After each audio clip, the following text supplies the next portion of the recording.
Hello, welcome back to another card making tutorial.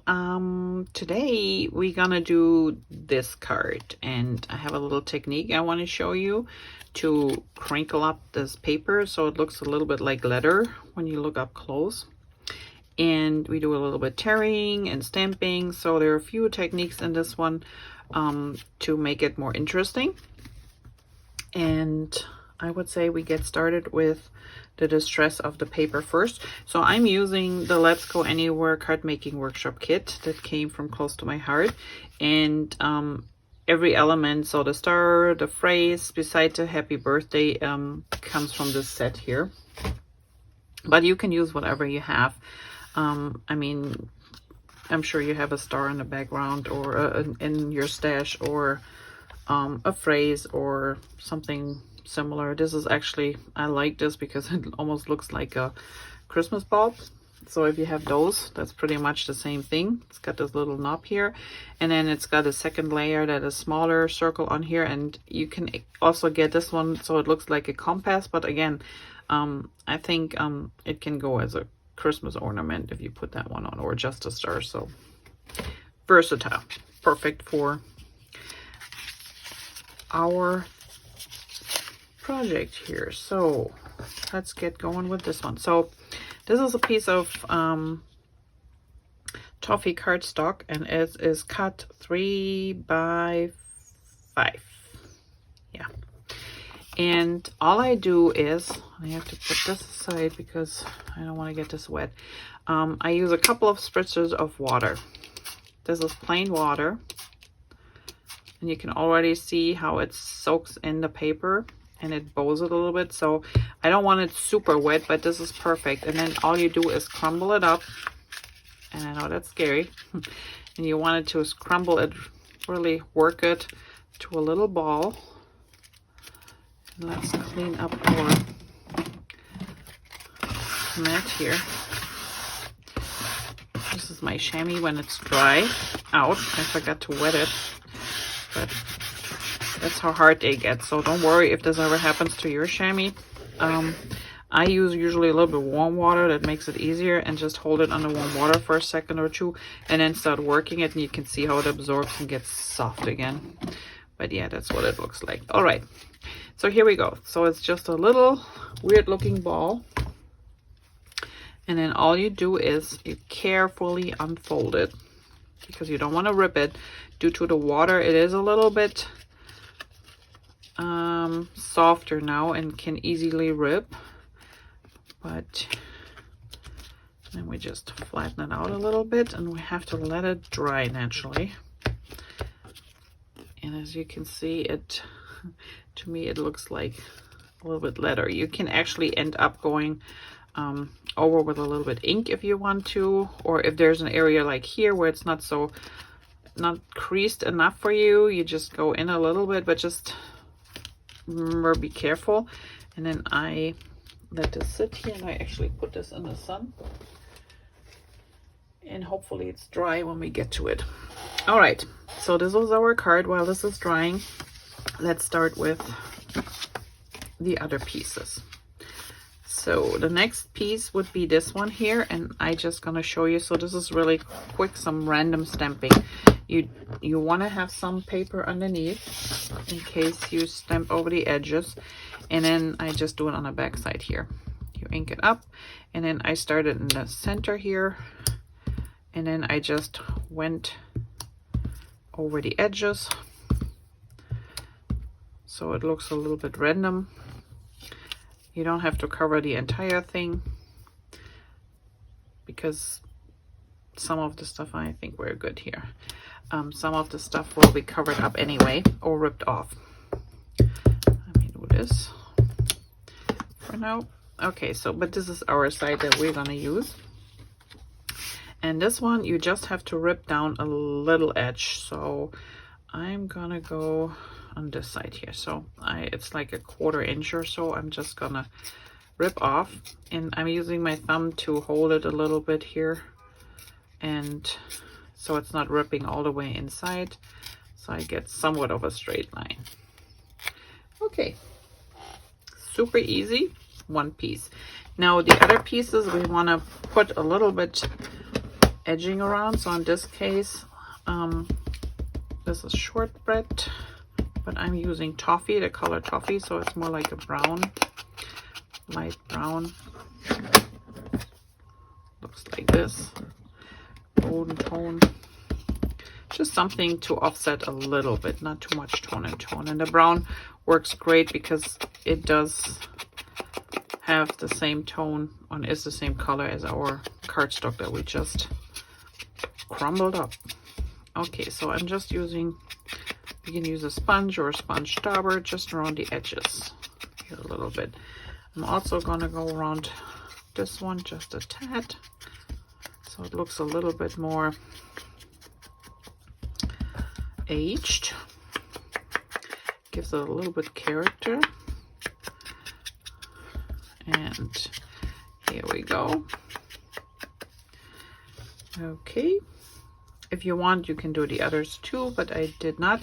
What I did do is I went around the card base, and you can see here already, and I did a little bit and more intense on the edges, so the edges get a little bit more color, but I went around the entire card, including the inside portion, but only these three.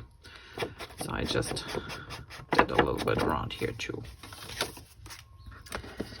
Okay, so here we have it. Now let's put our pieces together. And I would start with this one, but since we have to wait a little till it's dry, I'm gonna start working on these here.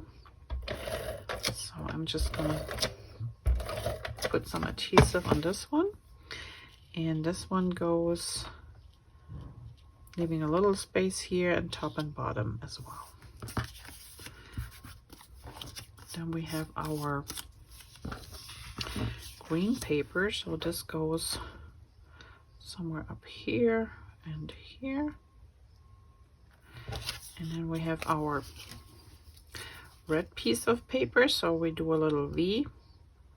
Remember, I take the middle of this, go as far up as I want this V to go, and then I go from one edge to the tip here, and I go from the other edge to the tip,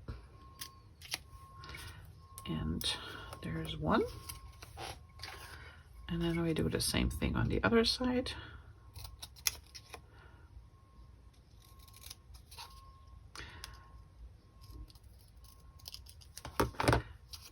We go. So this will go on top here, and then we have to adhere our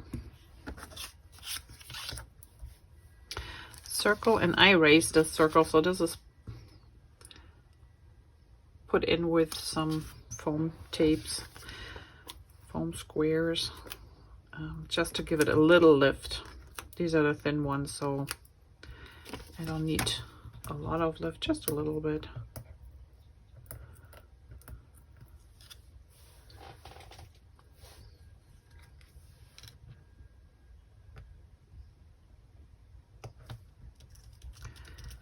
And there you go.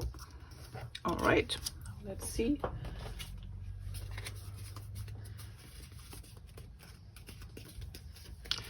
That's a little wet still. Let me pause the camera for a moment, and then I'll be back when it is dry. Okay, so I used my heat gun to cool it off a little bit. So if you adhere this to your card, you just want to make sure you use either liquid adhesive or some really strong adhesive, because due to the warping, it will need a little bit more to attach to the paper. So I'm just putting a little bit extra on here. Okay, now we're gonna adhere this about here.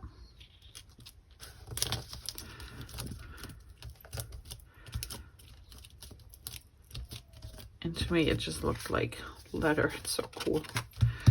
Okay, Next, we're gonna put our green piece on here, and same thing, since this will be adhered to the crinkled paper, make sure you put a little bit extra on there, or use liquid adhesive or whatever strong adhesive you have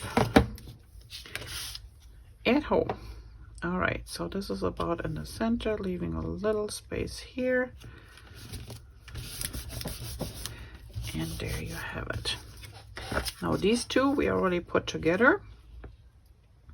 They just stick out a little bit. So let's put these down. Yeah, this card has lots of layers, and lots of texture, which is pretty, really pretty. Now I want this to be a little bit over here. So depending on where you put your brown paper and your green paper, you have more or less back here, but that's okay.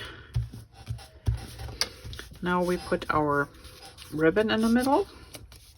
And for the ribbon, I only put adhesive like in the center here. I didn't go all the way to the edges.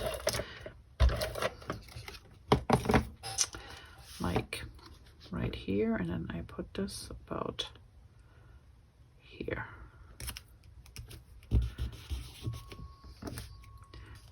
Oops. Did you notice? I did it the wrong way, but thankfully we still can get it up carefully.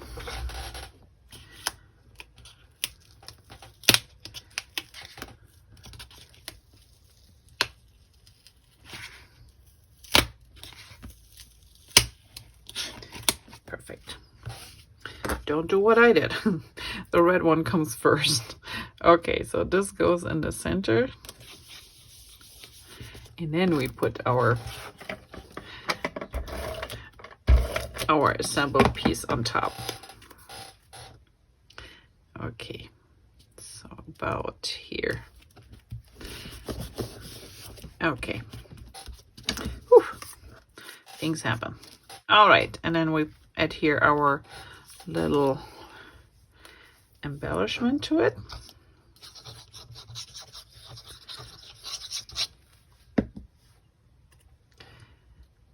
And this goes about here.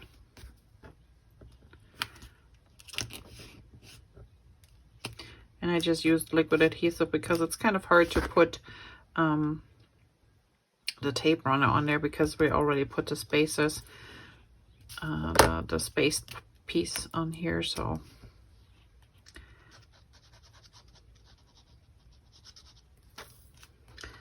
okay.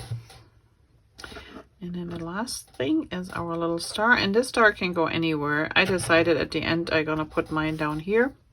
So what I will do is I just add some adhesive down here, and then take my little star and set it right here. Okay, now all that is left, a black pen and a couple dots.